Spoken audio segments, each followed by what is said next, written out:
from two schools, basically, from Institute of Technology Bandung and also from Portland State Universities. And here are some of my hobbies, right?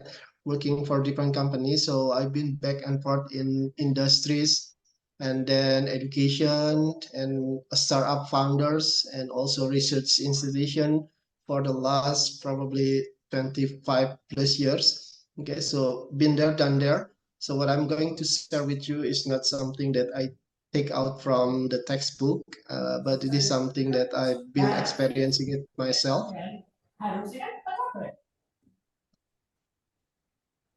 Okay, and then this is just some of my hobbies.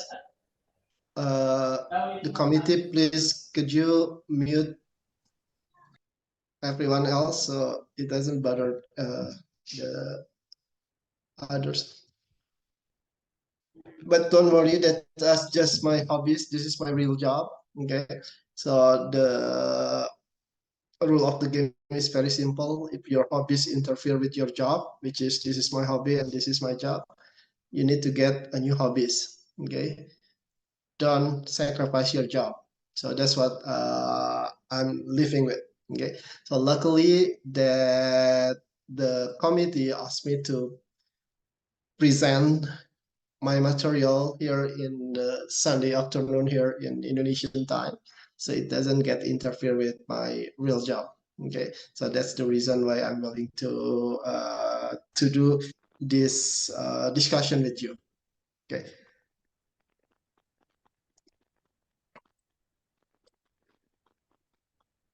So let's get into business. The theme that's provided to me that I need to discuss with you is on the central theme of product market fit. This is something that you as an entrepreneur, which I have no ideas on what stage you are currently in terms of your business. Let me stop sharing first so I can see everyone. So please, if you have no issues with your connectivities, there is no issues with your network, please do turn on your video so we can have more productive discussion.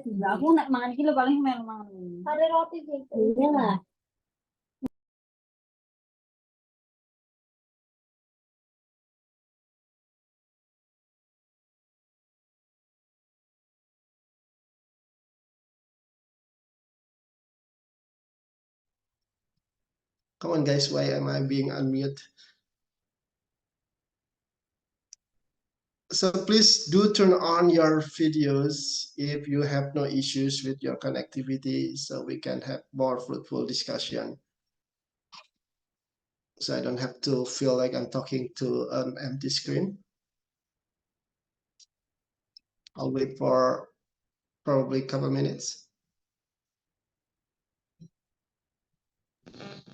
So for the participant, maybe if you don't have any issues related to your connectivity, you can turn on your camera so that the speaker can see your face and we have more collaborative discussions. Thank you.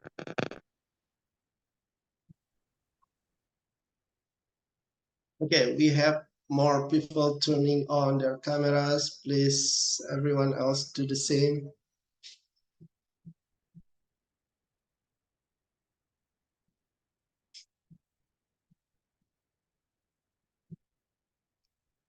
Some of you are coming from Indonesia. I've seen people from different countries as well, probably from Malaysia, Brunei, or other Asian countries. So like I was mentioning earlier, right? I don't know in which space your business currently in, right? But in a nutshell, when we talk about creating a business, you're probably going into three different phases. The first one is what I call problem solution fit. This is only on the concept of ideation. Okay, so you come up with the ideas, several ideas, and you think it might be good for business. Some of you probably in that stage, which is fine. Okay, which is fine. And then some of you probably have your ideas going further, which is your ideas is already been validated by your potential market, that you have a fit in terms of solution. That's probably something that you going through yesterday with the first speaker, right? To make sure that your idea will fit with the problem. Okay, that's probably the most appropriate way to come up with a solution. So instead of solution based, you come up with problem based. Okay, that's the whole idea of the supposedly with the first speaker. Okay, problem solution fit. Okay, now when you're done with problem solution fit, meaning that you already found out you have a problem worth to solve. That's it. That's good. If you able to do that, then you already done your first job. Congratulations on that part. Okay, but again,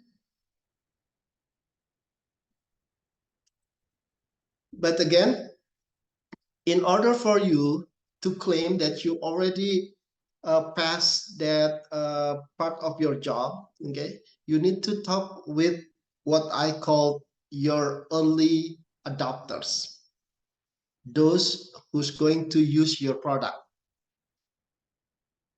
Okay, that's the first step if you want to start your own businesses. Okay, you need to make sure that you have a problem worth to solve. What I mean by problem worth to solve, it could be in terms of numbers of volumes, right? Or it could also be in terms of margin. Okay, so at the end of the day, you need to find out the economic of scale of the problem that you're trying to solve. Okay, one way or another, you need to find out, is it something that worth your time to find the solution for it or not? So once you are done with that part, and then you might want to go into the next phase, which is what we're going to discuss today, in terms of how are you going to make sure that your product, that according to your previous assessment, it's worth your time to develop your solution. Now you're going to find out how or what kind of strategy that you will utilize to make sure that your solution will be used by a lot of people. That's the key term, a lot of people. Okay, so that's the basic idea about problem solution fit. Okay, so you probably ever heard these guys by the name of Alex Goltz, right? He's the growth marketing of Meta. He was saying one day that the number one problem I've seen for startup is they don't actually have a product market fit when they think they do. And I tend to 100% agree with what he said. Okay, I've seen this too many times, that you claim you are already in that phase of product market fit, when in fact you haven't done your first job, which is to verify whether your solution will fit with the problem or not. So that's something that you need to make sure first. Okay, one way or another, you need to find out whether your solution will is already matched with, or it's already fit with the problem. If you already done that part, then we can talk about the next step, which is going into product market fit. So like I said, let me put it in writing. Okay, so the first step is you need to make sure you have problem solution fit, right? This is when you're going to talk to your early adopters, okay, to find out and to get their insight. What can be done to make your solution better? Okay, this is the first step. And most of the time, you will only talk with couple people probably, right? This is when you talk with what I call persona. Okay. Now, let me ask you this. Are you going to be happy if your product being adopted or being bought by, let's say, 5 or 10 people? Will you be happy enough as a businessman? Of course not, right? You need to make sure that a lot of people going into your solution. Hold on. Why did I see some familiar faces? Raffi, Raffi Asa Sejati. You're on my program too, right? Yes, yes, sir. Yes, right. Okay, so that's why it's so familiar. Okay, so we have a different program, and Rafi is one of the participant as well. Okay, I don't know why he's on the same boat. She's probably looking around for her. I don't know. You know, that's his own personal agenda. So, like I said, you need to make sure that your product being used by your persona. Once you already have these numbers, once you already verified your solution, then it's start for you to make sure that your product will be used by sizable group of people. That's the keyword, sizable group of people. Okay. So the end game is you need to make sure you will achieve your economic upscale. This is the end point. Okay, you need to make sure that you reach into your economic upscale. Okay. So in order for you to be able to say that you're already going into product market fit, you need to understand that your product, especially when we're talking about technology-based product, your product will goes into what I call as a product life cycle. Okay, so this is product life cycle. It's an S curve, which means this is the first time you're going to launch your product. Okay, and then you're going to do everything you can to increase the sales volume, right? You're going to do whatever you can to increase the sales volume. Okay, and then at certain point, you're going to cross this phenomenon. This is what I call a bridge. You may claim that you already get into product market fit if you are able to cross this bridge. What's so special about this bridge? We're going to go into that discussion later on.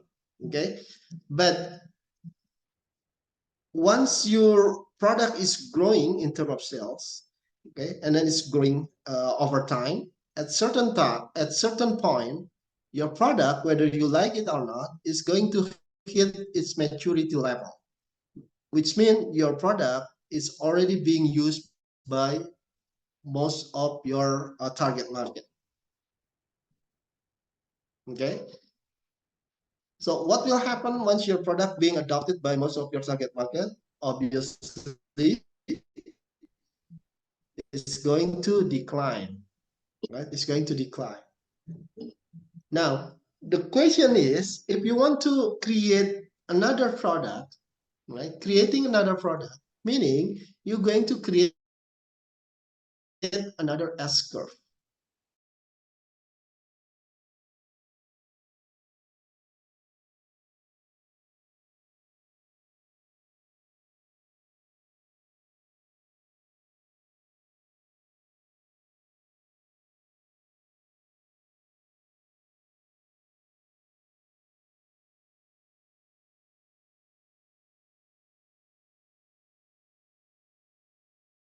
Even though your current product has not showing a good result yet in terms of sales number.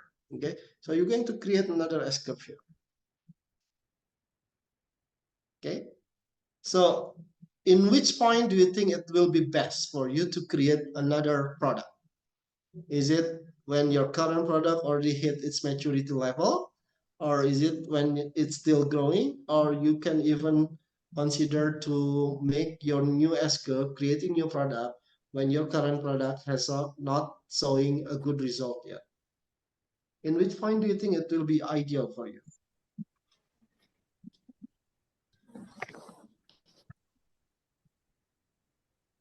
Now I'm going to go with others first before going with Rafi. Anyone? Okay, let's hear it from Rafi. What do you think, Rafi? Okay, Mr. Yolando, thanks for the opportunity. I think if we want to develop a new product that will more suitable or more specifically, we use this or develop new product at growing situation or growing phase. Because at that situation, at growing phase, we have many opportunity to seeing the recently product grow, or we could use another potential market like that, Mr. Okay, that's one way of seeing it. Anyone has a different opinion? Anyone probably from students or people outside of Indonesia? I would like to hear your opinion as well.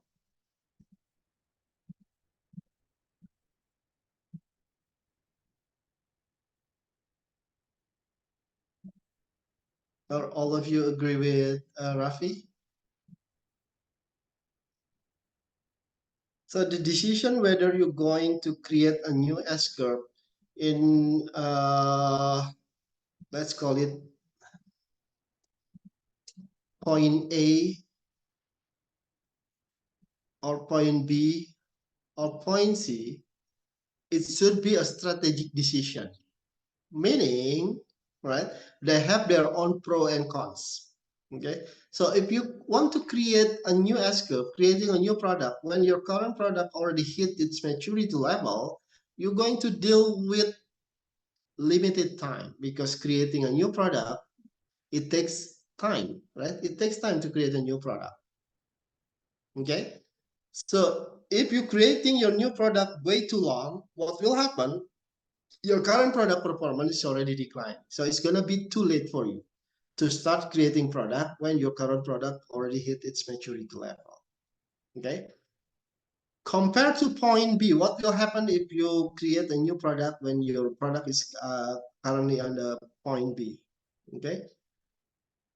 The advantages, one of the advantages of creating a new product when your current product is still in the growing phase is you have enough money.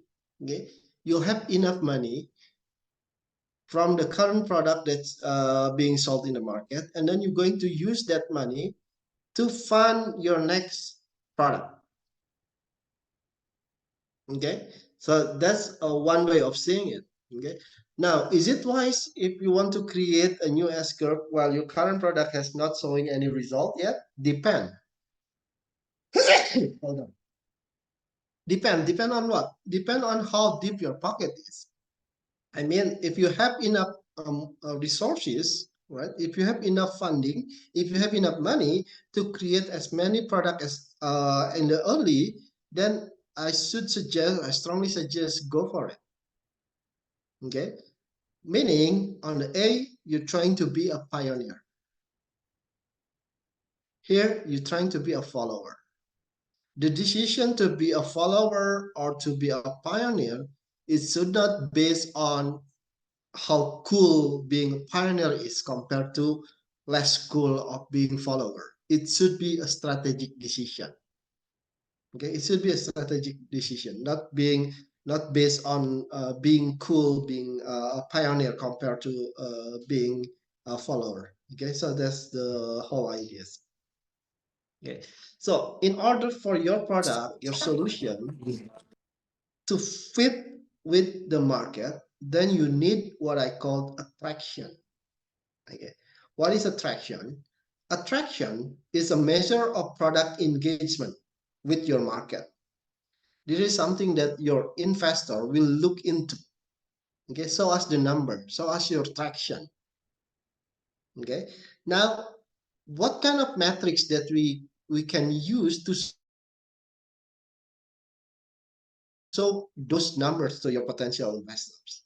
Okay, so there are different metrics. One of the most usable metrics that being circled around in a startup industry is a matrix called the pirate matrix. For one simple reason why it's being called a pirate matrix, because in the acronym of this metric is R, right? Like the pirate. Okay, so the acronym for the first A is talking about the acquisition. Okay, what will be your strategies to acquire your new customer? That will be seen and that will be asked by your potential investor. Okay, what is your go-to-market strategy to acquire your customer? Okay, and what is your strategy to activate those customer that's being acquired by your go-to-market strategies? Okay, and then you also need to show to your audience, which is your potential investor, what kind of strategies that you will use to increase your retention rate.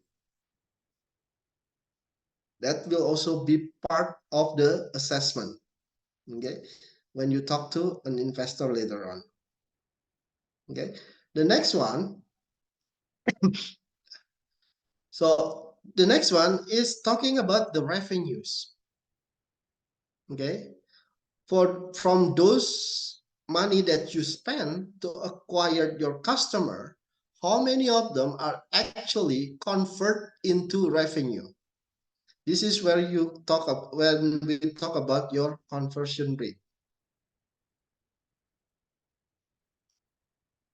right?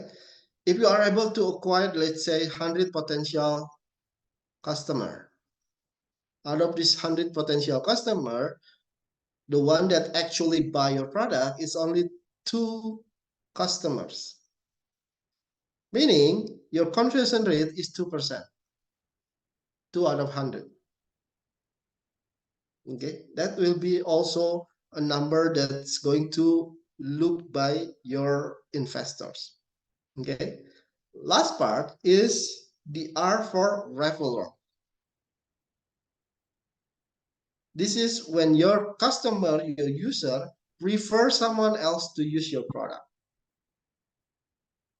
So the rule of the game is when you're getting into the bottom of it, it's gonna be a harder job. Okay, let's look at this one simple example. Okay, suppose that you're going to create a solution based digital technologies, and then you're going to create your platform. Okay, then you might want to start calculating how many people that you are able to acquire by visiting your website, and then reach and sign up the page, and then create account. This is the acquisition part of your solution. Okay, and then you also need to find out to calculate how many of them that you are able to activate, meaning they are completing onboarding, right? And then retention, how many of them that you are able to retain on the weekly base, on the monthly base, whatever it is. Okay, and then how many of those that you acquired are able to convert as a revenues. Okay, so if you have like 1.5% conversion rate or 2% conversion rate, that's gonna be awesome. Yeah, so 2% conversion rate is still good, better than nothing, right? Because the better, the bigger, the better, obviously, right? But in order for you to make this number bigger and bigger, then you need to do something. This is when you're going to talk about your GTM, your go-to-market strategies to increase this number. That's the whole point, to increase your revenues, right? Not only stopping on acquisition. Because if you only stop at acquisition, right, this is gonna send a false alarm. It might work previously by saying to your potential investor, by saying, hey, you know what? Now we have potential customer of 10,000 people visiting our website. It sounds good, right? But the $1 million question is, out of those 10,000 people visiting your website, how many of them are actually buying or doing business with you? That's the real numbers. That's the revenues part of it. Okay, so you need to get into the bottom of it. Okay, you need to get to the bottom of it.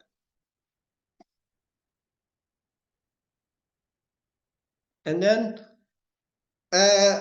now let's go into more deeper concept. How can we actually getting into product market fit? Okay, so one thing that you need to understand, right, before product market fit, okay, that if along the way pivot is unavoidable, then do it. Right. Pivoting, there's nothing wrong with pivoting.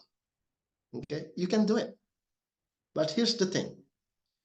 Don't jump to conclusion that you need to pivot to your solution. That's the wrong approach of doing it. Okay, look at this. Pivot if required to new market, problem, or solution. What I'm seeing a lot of mistake being done in the startup is they're jumping into a new solution, when in fact it's not the solution that is the problem. It might have everything to do with you targeting a wrong market. The solution could be fit, but you're identifying the wrong market. That also happen a lot, especially if you're a newcomer into the startup industries. You're trying to please everyone, right? You're trying to please everyone. You're trying to make everybody's using your product or your solution. I'm sorry, but that's not how the world works. Okay. If you're trying to please everyone with your product, what you will end up with, in most of the cases, you'll end up with a generic product that will not satisfy everyone.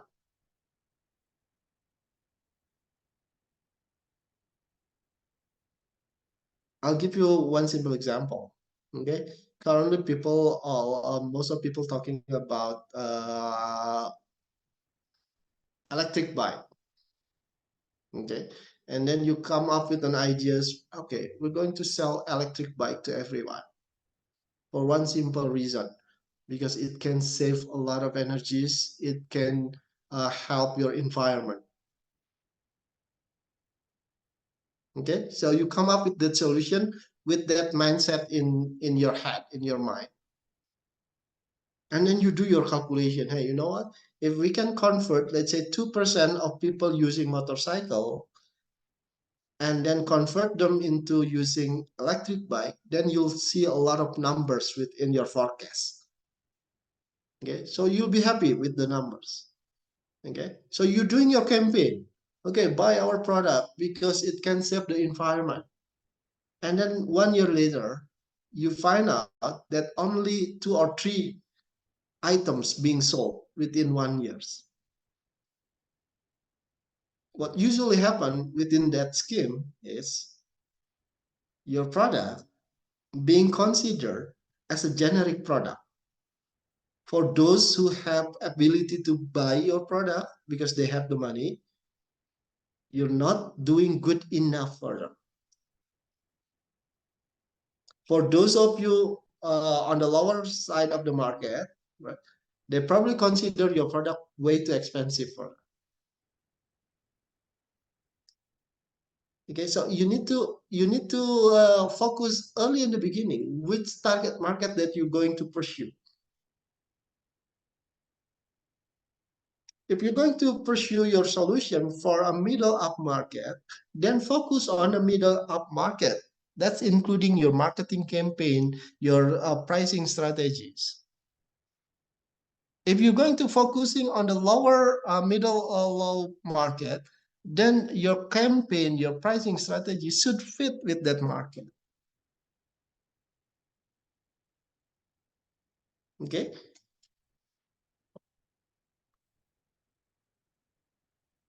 Okay.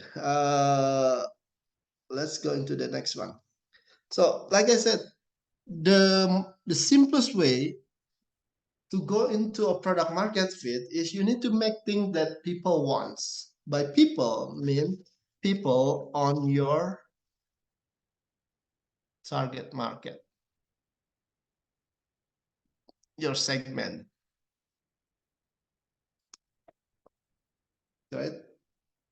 That's your job, to find out which one is your actual target market. Okay, and as the title self-explanatory, product market fit, meaning that there are two parts when we talk about product market fit: the product itself and also the market. This is part that you cannot control, so you need to start experimenting here. Okay, you need to be done with your product. Yeah, this should be done on your problem solution fit.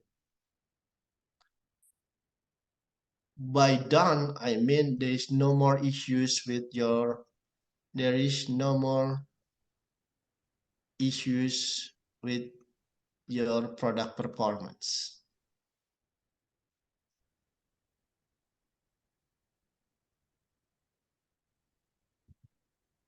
Okay, what I mean by this is, suppose that you're creating home energy management. Okay, you're going to create a platform for home energy management. Okay, and then there's still a lot of bugs within your platform. There is still a lot of issues with the performance of your platform. If you're still in that phase, don't overthink that you will be able to create a new market for, to create a huge market for your product. So solve that issues first. Solve the issues of the performance of your product. Okay, so you need to be done with it. Then you can move into thinking, hey, how can we sell this product into a larger market?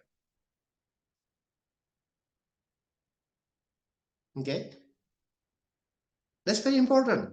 Most of us, most of you, when you're creating a startup, there's still a lot of issues with your current performance product.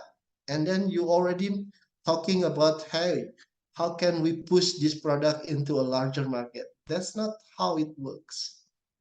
So you need to be done with the product performance. Okay. Then you can start experimenting your strategy going into the market. Okay. So meaning before product fit, you need to do a lot of experimentation. Do a lot of experimentation. Repeat if necessary. Okay. Now, like I said, the idea of product market fit is when your product used by a sizable number of people. Okay. Now let's define what sizable means. What can be accepted as a sizable market. Okay. I'm going to introduce you to the concept of Tem Samsung. Okay. So the concept of Tem Samsung in a nutshell is talking about your market size. How big is your market size? Market size can be seen from two perspectives. The first perspective is your market volume, which represent the total number of sales volume in a certain market, usually calculated in yearly basis. Okay. The second term is associated with the potential sales from new customer. So you need to get your job, you need to do a homework to calculate what is your market volume, what is your potential new users. Okay, once you are able to find those numbers, then we can break those numbers into three different concepts. The first concept is what we call the TAM. It stands for total available market. This is the total market demand for a type of a product. So without seeing whether you are able to serve this market or not, that's what TAM is all about. Okay. And then based on the TAM, you're going to find out part of the TAM that you can serve. This is what we call serviceable available market. Okay, a section of TAM that your product can reach. That's why it's called serviceable. Okay, so out of those SAM, then you will determine how many of those SAM that you are confident enough that you can obtain the market. So this is your market share.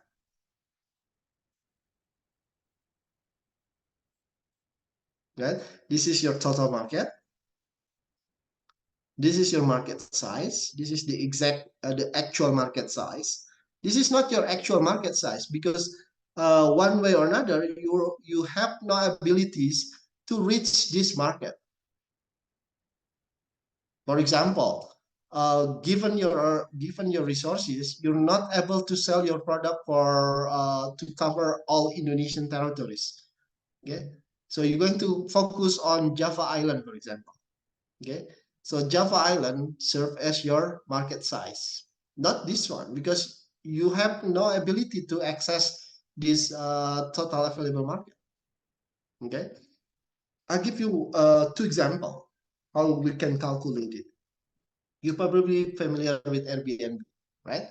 So Airbnb, when they want to calculate how much money they can generate from their business model, okay, they're using the concept of time Samsung. So they found out that around 1.9 billion people doing a trip books. So this is worldwide. Okay, that's total available market.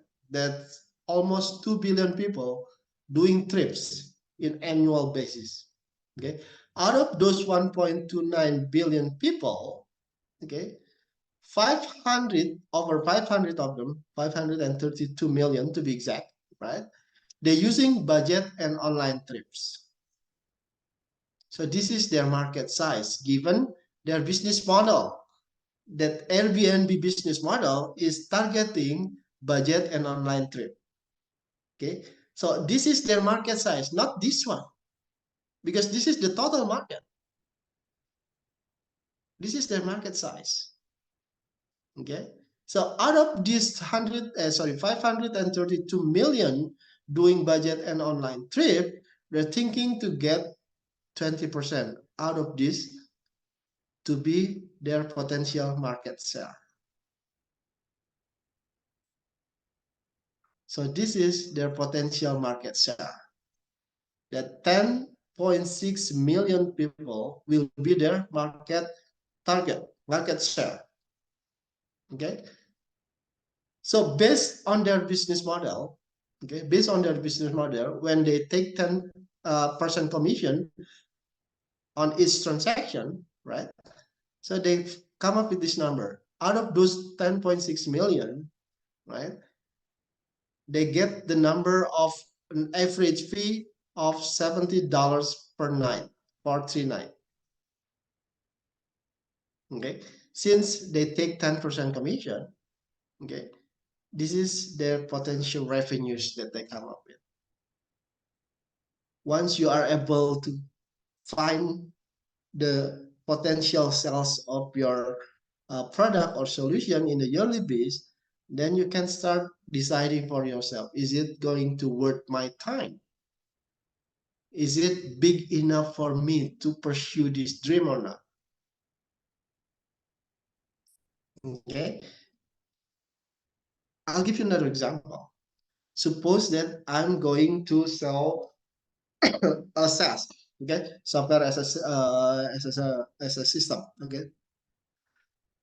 So if I'm going to sell a software, okay, based on subscription model, and I'm going to sell it to school, okay, I'm going to sell it to school service, software as a services.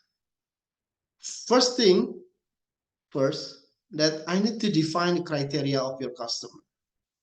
Okay, let's say the criteria for your customer is school with tuition over 1 million per month, what I considered as a premium school. Okay, so you need to do your homework. Find out how many schools with tuition over 1 million per month. Let's say you get the data, right? You get an estimation data that around 1,200, 1,200, right? School in Indonesia that fall into these categories, willing to pay $1 million per month, 1 million rupiahs per month for their tuition. Okay, in Indonesia there are 1,200, but you also assess your ability. Let's say you will not be able to reach out for the whole Indonesia, so you're going to focus on West Java. You're going to focus on West Java, okay, because you can reach it. And then you find out the numbers that out of those 1,200, 150 schools are in Java. So this is your potential market size, right? Let's say you're confident enough out of those 150 schools that you're going to take 20% of it as your market share.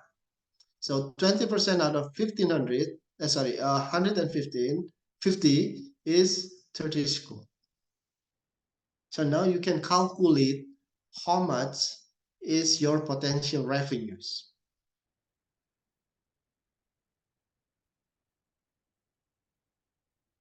Right? So this is how you can come up with all these numbers. Okay. This is a big numbers, but you cannot reach them. So you focus on West Java. This is the potential market, the total potential market, the market size. And out of this 9 billion, this is your potential revenue, 1.8 billion. Okay, so that's how you come up with calculating potential market share of your solution. Okay. The second approach is by doing bottom up. Okay. It usually applies to business that's already been running. And we're doing it by estimating market based on its operational data. I'll give you an example. Okay. Suppose that currently you have 200 users that pays $1 million. Okay. And then you also find out the data that there is an estimation of 2 million people that fall into the same category.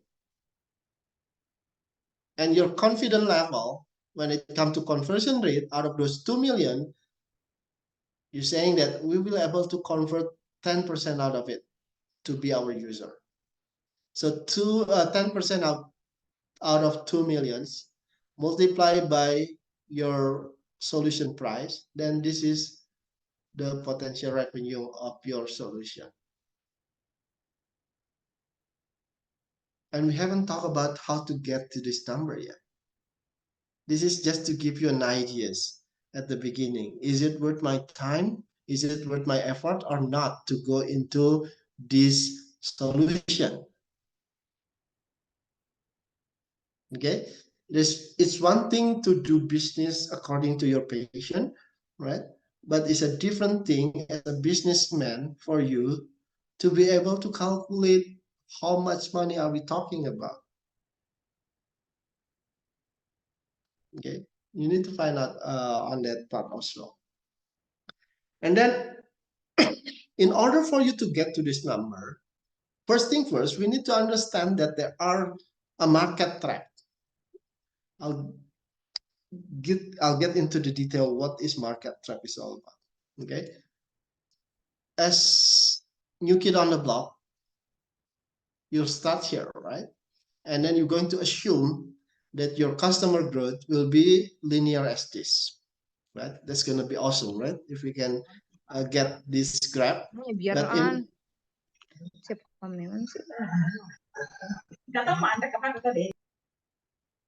But in reality, that's not what's going to happen. Your customer growth will mimic the S curve, right? Your customer growth will mimic your the S curve. Okay, and then let's get into this one. This is very important concept for you as a startup. Okay, so early in the beginning, I'm saying that in order for you to get into product market fit, meaning that your product will be used by an early majority. This is your product life cycle, right? And this is your adoption life cycle.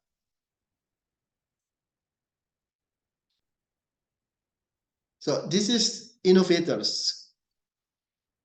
Around 2.5% of your total adopter will be innovator. Innovators mean those geek, those nerd who understand the technicality behind your product. Okay. Early adopter are those segment of people that using your product, they don't necessarily know the technicality behind your product, but they are visionaries. They know the added value that they can get when they utilizing or using your solution. Okay, again, this is the technical people. This is non-technical people, but they are visionaries. Okay, and then on the next one, this is what we call early majorities.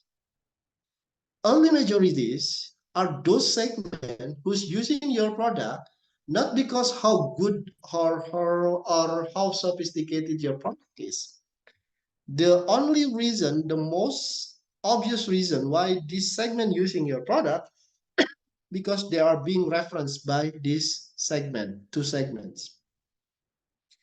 And look at the bell curve, right? Look at the bell curve. This consists of 32% of your total market. This is also 30% of your total market. And this is the rest, which is the combination of 2.5 plus 13.5, that's 16%. So this is the typical of your adopters.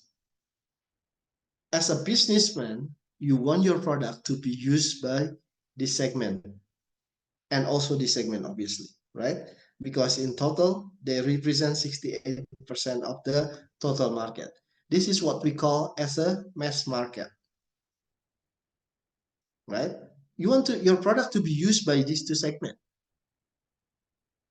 If your product is already being used by these two segments, this is when you can claim that you already reached product market fit. If your current pace, if your current state is still trying to convince these two segments, innovators and early adopters, you're not in the product market fit yet. You're still on the first stage, which is problem, solution, fit. A lot of startups thinking that they already in this space when in fact they're still trying to convince these two segments.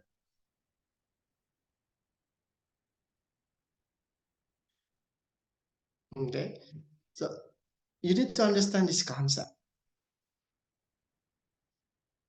And for your product to be able to cross from these two segments and then being used by the mass market is not as easy as it sounds. Not everyone can do it.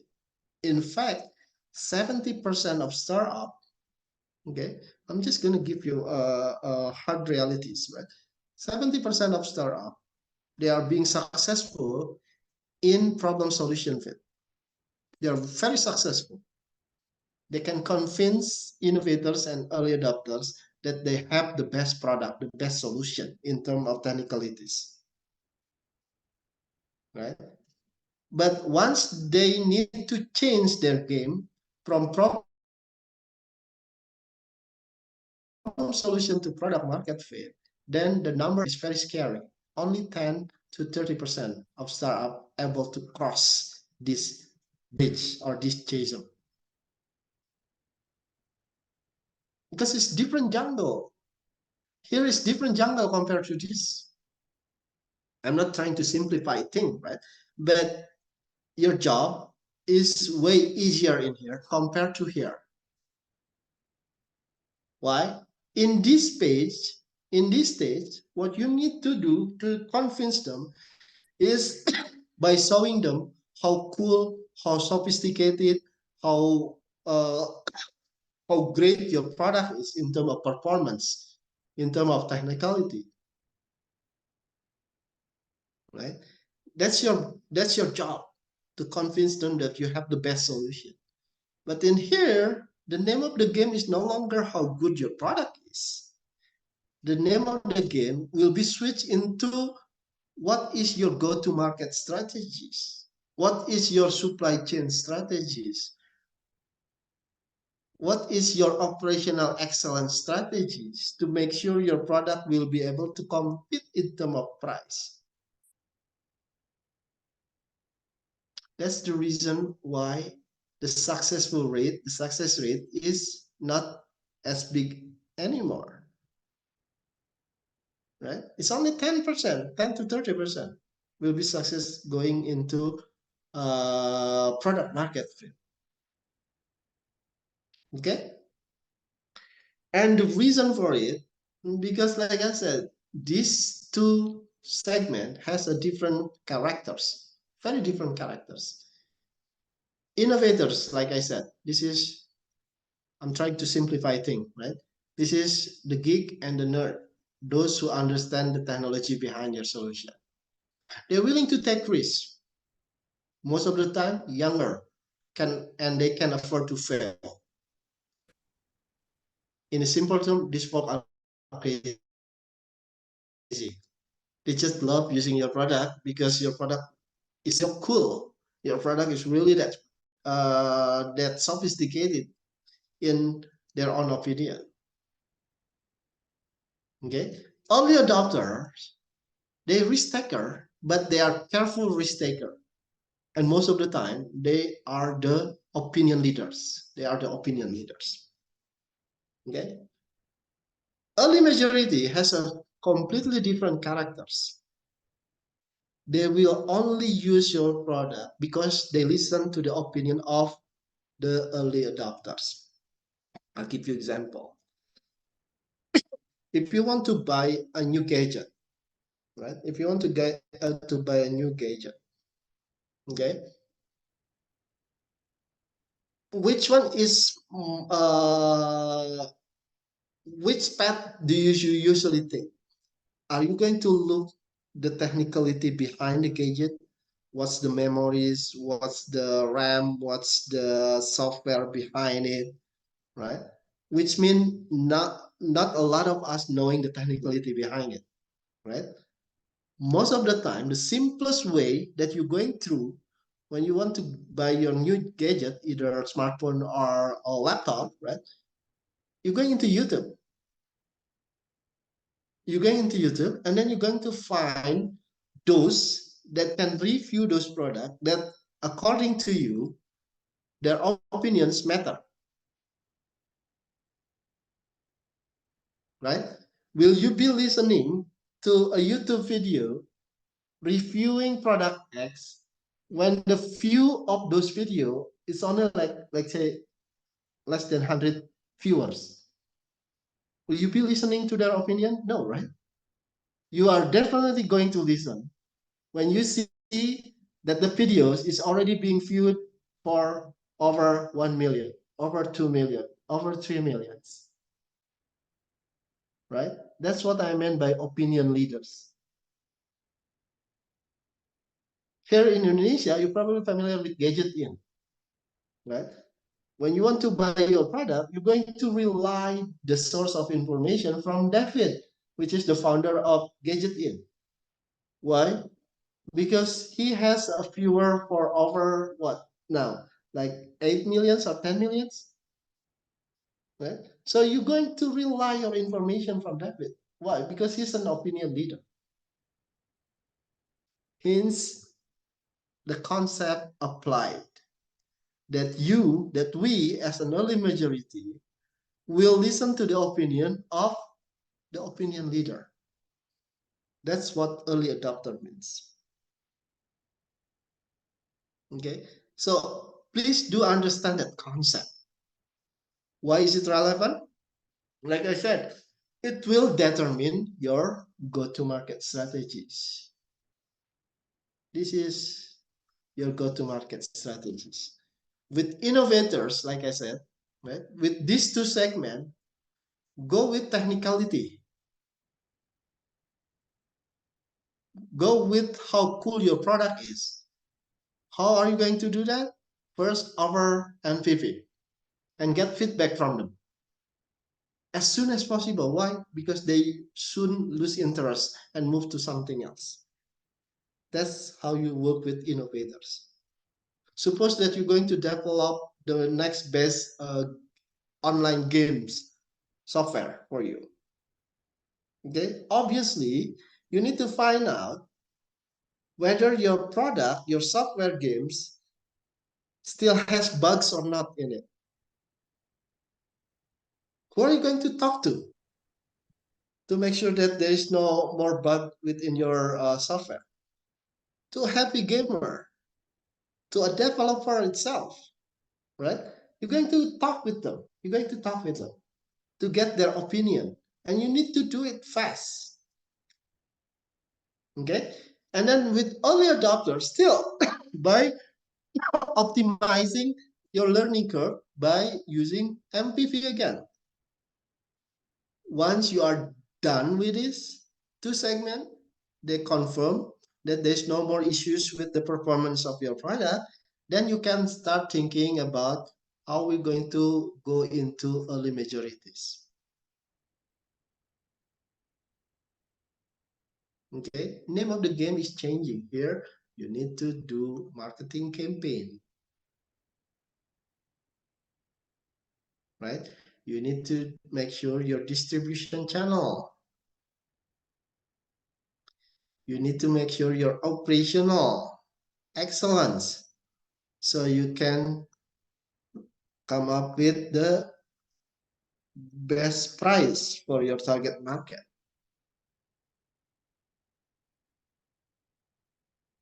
So that's how you can get into product market fit. Okay, if you're trying to convince this segment by showing them that your product is really that cool because it has technology A, technology B, technology C, it's not gonna work. Okay, that's not how things work. Okay, and this phenomenon has been experienced by a company, a startup company called Seven. Okay, so Seven sold their first early product to an early majority audience. Okay, so they were too confident that their product will be used by this early majority. So they just create the product and then sell it here, only to find out that the early majority saying that their product is horrible. It doesn't taste good. It has so many things that not fit into the early majority. So they lost a lot of money. They lost a lot of clients. Okay. And then they start doing some rework on the business model. Okay. So they talk to these two segments first. They talk to these two segments first. What can be done to make their product taste better? Then talk to this segment. Okay. So they reposition the 7 product to the innovators, and that is what is fueling their growing today. These two segments, like I said, will only buy your product if they get reference from this segment. Okay, so that's something that you need to consider. Okay, this is from the CEO itself, right? We need the innovators to actually hit the early majority later from a referral and credibility perspective. So what you do here is to build your credibility. Build your credibility first so they can convey that message to your early majority. Okay? Okay, so I offered 5 minutes, but to sum up my discussion with you today, okay, this is some checklist for you to make sure that you will be able to cross the chasm or you will be able to hit the product market fit. First thing first, identify problem worth solving, and then develop MPV to solve it. These two first steps should be done on the early phase of problem solution fit, right? One tools that you can use to make sure that your solution will fit with the problem is by using design thinking. Okay, once you are done with problem solution fit, then you can start thinking about crossing the chasm, going into mass market by finding a sizable market. Okay, once you are talking about sizable market, then you can start thinking about the business model to support it. If you're still in this space, don't worry about business model. Just make sure that your solution will fit the problem first. Okay? Do not worry about the business model. Okay? Now, if necessary, then you can do pivoting, test, measure, learn, and then repeat.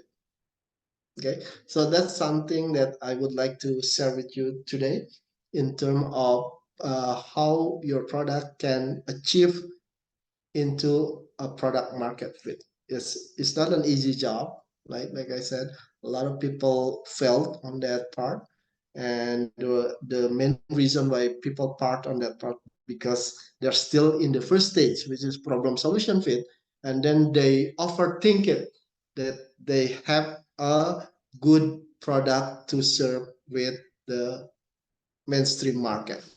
Okay, so I think that's it for today, and we're going into Q&A if there is any. Go ahead, Mbak Martina. Okay, thank you very much. We extend our sincere appreciations to Bapak Yulianto for sharing such valuable insights to all of us. So I'm sure that some of you have questions to Bapak Yulianto. So we have one question from ASRI Unhas. Please ask it directly to Pak Yulianto. Thank you. Okay, Pak Yulianto. First of all, I'm sorry I cannot turn on my camera, but thank you for the opportunity. So I think my question will be revolving around how to market, how to size our market, because me and my team, we actually already tried to sizing our market, but my question is, how do we justify our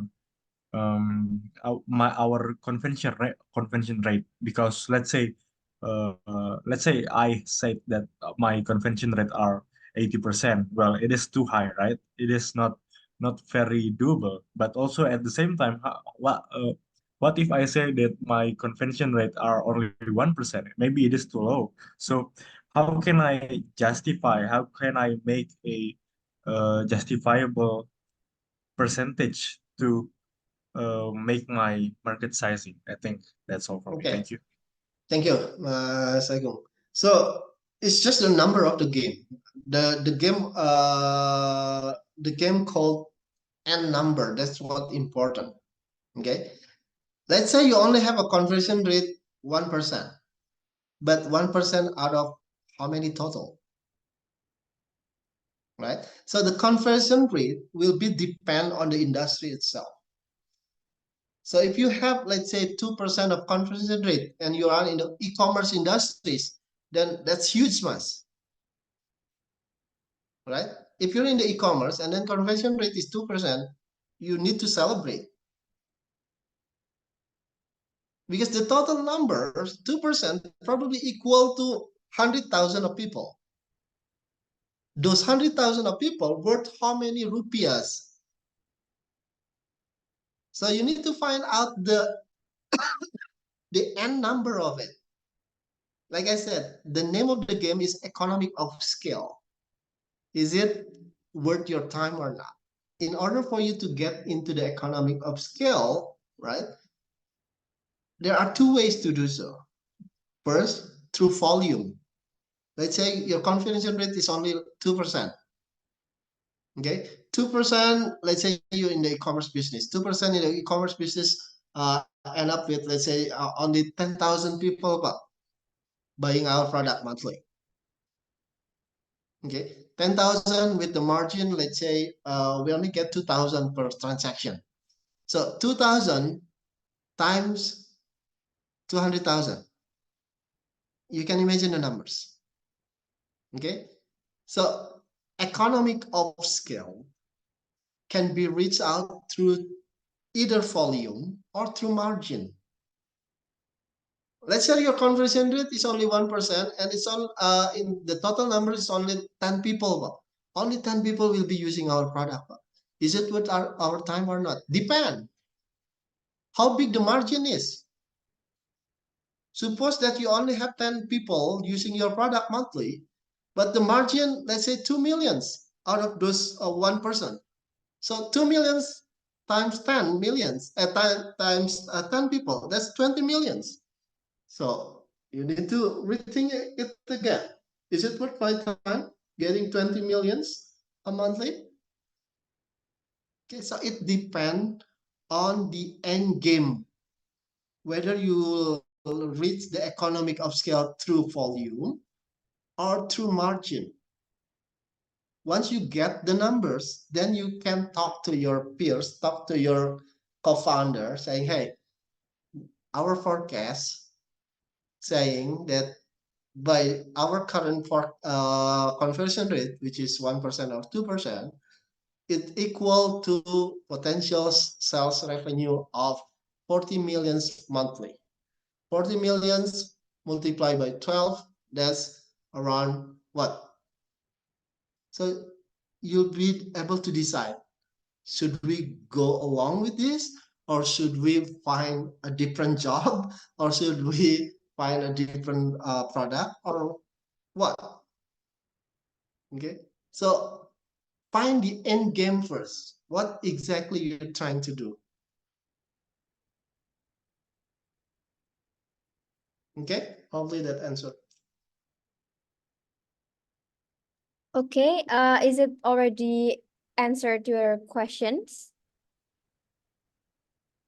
For us? Okay, thank you, Pak. It's already answered my question. Okay, maybe we'll move on to the next questions. We have 3 more questions in line, Pak Yulianto. So the next one is changemakers_Adima, please. Okay, thank you. Can you hear my voice? Yeah. Yes. Okay, first of all, thank you very much for Bapak Yulianto for such insightful session. I really agree with you that when you say that when we building a product, it must be in accordance with the market needs, which is their problem, right? And but also I also aware that when we see the problem for a customer, for example, the problem is actually has been there for a long time ago, and so that's the solution. it's like in equilibrium state, the problem and the solution. If don't like that, then not for the proof is many big industries, like many big industries solving problems with their product, and uh, they bring solution uh, for those problems. And my first question is, uh, but in other hand, we see also new industries bring new solution with their product, and it also runs smoothly and bigger. And my question is, can you explain to me about this condition? Are actually the new industries create new problems for customers? Because I also read for some articles that uh, there are some products, yeah, that is actually solving for problems that they're created. So they create the problem to get aware for the customers, but customers is not aware before. They aware they aware the problem after they see the product. This is the first question, and the second question is, I also read the articles that say the good business for early stage startups is actually business that solving upper class problem, not middle or lower class problem, because upper class actually give you really pays well, right? Instead of middle or lower class. And what do you think about it? I hope this answer. I hope this question is clear for you. Thank you very much. Yeah, okay. That's two questions that probably been experiencing by a lot of you. Okay, so on the first one, okay, what if I come up with a solution for a problem that's not exists yet? Okay, so the problem is not there yet. Okay, does that necessarily means that you need to give up with your solution, with your dream? Not necessary. Okay, not necessarily. But here's the thing. I'll just give you an example so you can draw the conclusion yourself. Okay. How many digital wallet that you installed within your smartphone? Adima.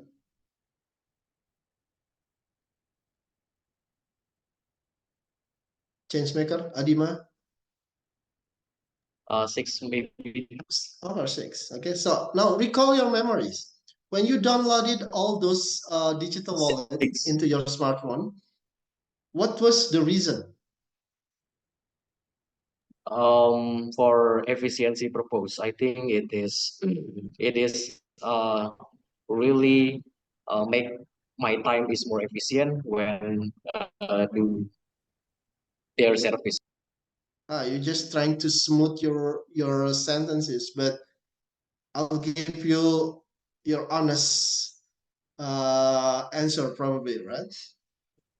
You're doing so because you're looking for a better discount, right?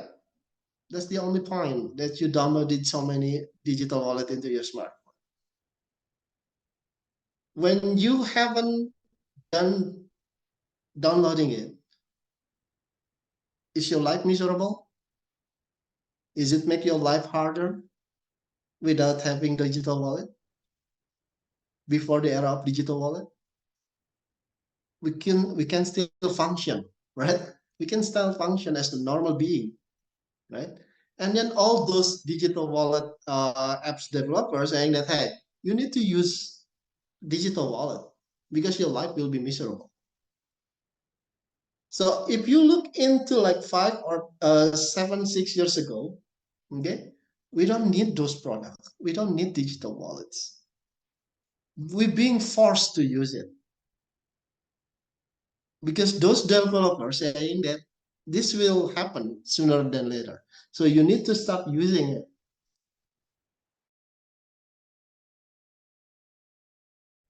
And how do you think they're doing it?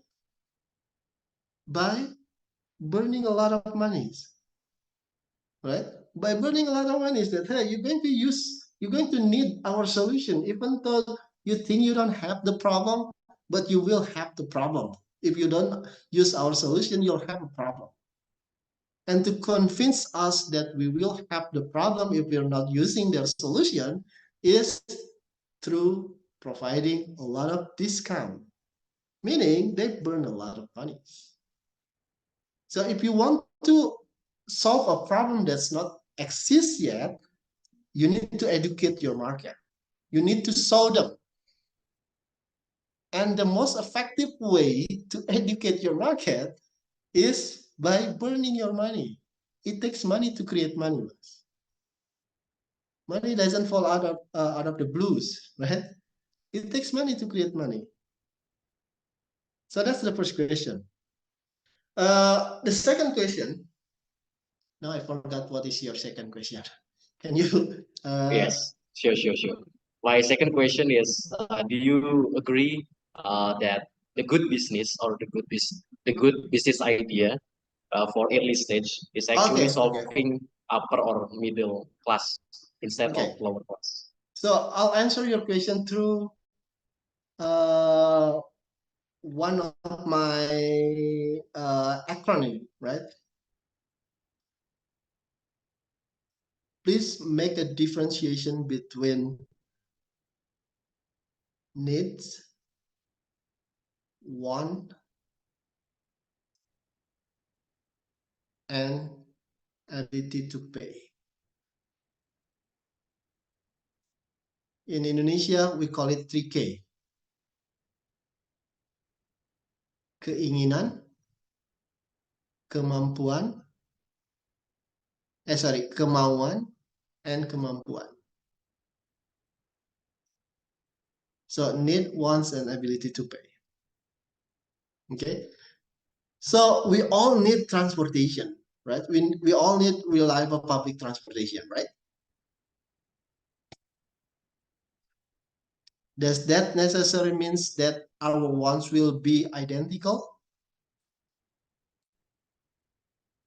You want a public transportation that can transport you from point A to point B as fast as possible, as cheap as possible. Meanwhile, myself, okay, I have a different need. I have a different one. I have a different preference. We come up with the same need, right? We need to have a reliable public transportation. You have your own preference, which is can get to the point A from point A to point B as fast as possible, as cheap as possible. Myself, my preference is I want to be as comfort as possible. So we have different preferences. Okay. So what the other factors that I need to assess is my ability to pay. If my preferences is to get the most luxurious, the most comfort public transportation that you can provide, you need to assess my ability to pay. Can I afford it? Okay. Like I said, at the end of the day, economic of scale can be gained through either volume or through margin. What you're saying is, by serving upper, middle, upper market, you want to get your economic scale through margin, right? Which means fine by me. You can do it. But it doesn't invalidate that you can also get economic of scale through volume. Look at Gojek, for example. For every transaction of Gojek, the platform will get around 1,000 to 2,000. That's a very slow margin, right? That's very low margin. But you know how many transactions that Gojek receive in daily base? In monthly base, Gojek transaction is over 200 million transaction. I'm talking about numbers of transaction. Okay, so daily they probably have around 4 to 5 million transactions. So imagine 2,000 or 1,000 even multiplied by 4 million a day. So at the end of the day, they still can get into the economy of scale. It will be ideal if you can get both of them. You get the margin and you get the volume as well. Can you do that? Yes, you can. Can I name an example for it? Yes, I can. What is it? Apple product.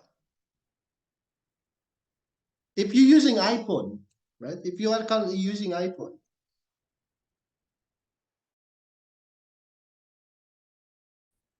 do you know what is the cost of making your iPhone 15 or even iPhone 14? Less than $200. How much did you buy it? Million. Right? How many people buy it? Million people. Million people. Million Okay, people. so they can get it. They can have a high margin and they have high volume as well. But there's not a lot of companies able to do so. Okay, so you can either the name of the game is economic of scale, either through volume or through margin. It has nothing to do with serving upper, middle, or lower market. At the end of the day, it's just numbers of games of numbers. Sorry, it's just games of numbers. How can you get into the end numbers? Okay, next one. Okay, thank you very much, Pak And Yulianto. this should be a last one, right? I have another Zoom meeting at for Okay. 30 or so for 50. Okay, Sorry, maybe for 40. do you have 10 minutes for additional and questions? Yeah, sure. Just one last question. Probably 5 Okay, minutes. maybe for those of you who still have questions, especially for Raffi Azza Sejati and Adinda Aulia, maybe you can send your questions to the committee so that we can forward it to Pak Yulianto. Maybe for the last questions, the last chance, Futurist Food Tourist Team food. underscore. Yes, maybe you can directly ask your question. Thank you. Thank you, Miss. Let me introduce myself. My name is Angga Dwi Ardianto. I am from Futurist Food Team. My question, what are the strategies for conducting in-depth market research to understand consumer need and preference?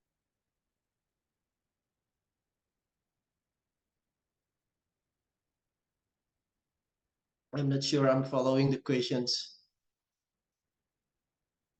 Okay, so you type There it is in the chat. questions attachment. What are the Yes. strategies for conducting in-depth market research to understand consumer need and preference?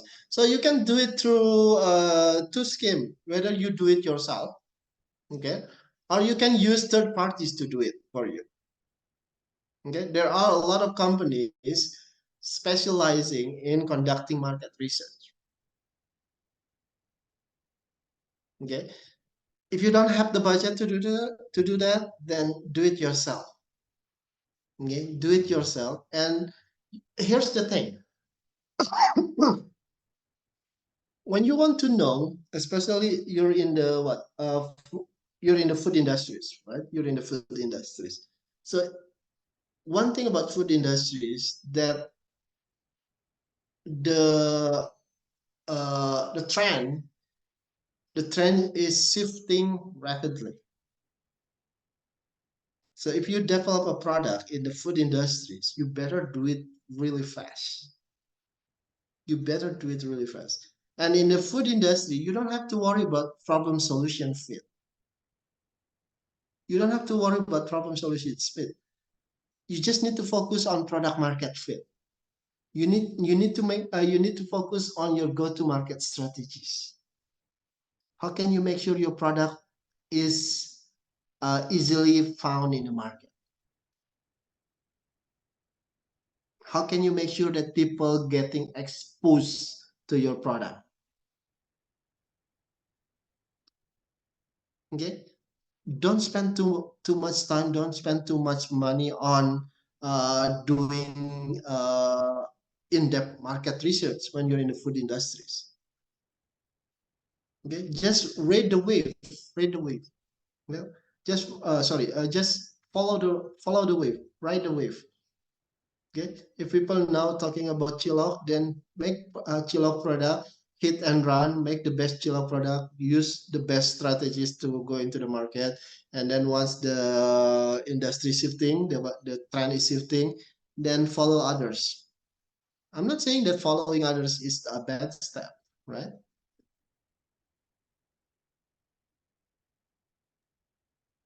Okay, Okay. thank you very much for Pak Yulianto.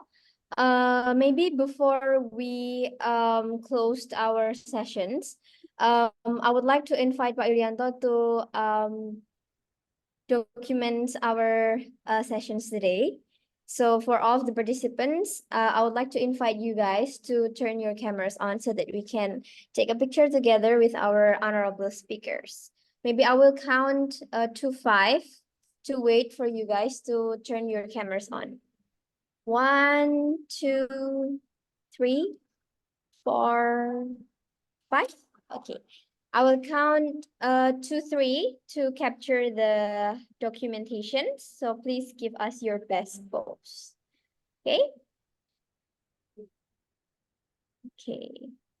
I will count to 3. 1, 2, 3.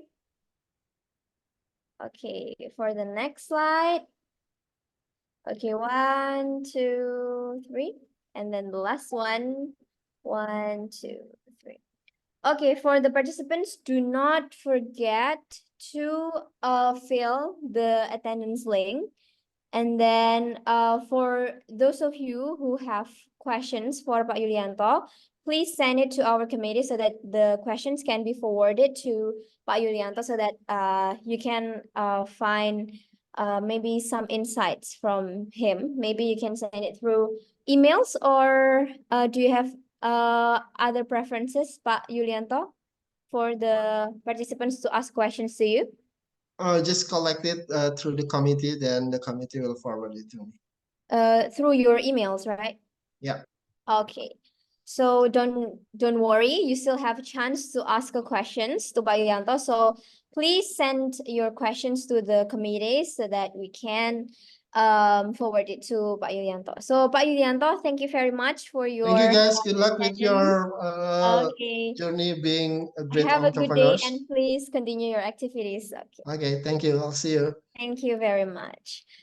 Okay, for all of the participants, I would like to say thank you for your attendance today. Do not forget that you have a mandatory assignments that the committees have sent it through the room chat. So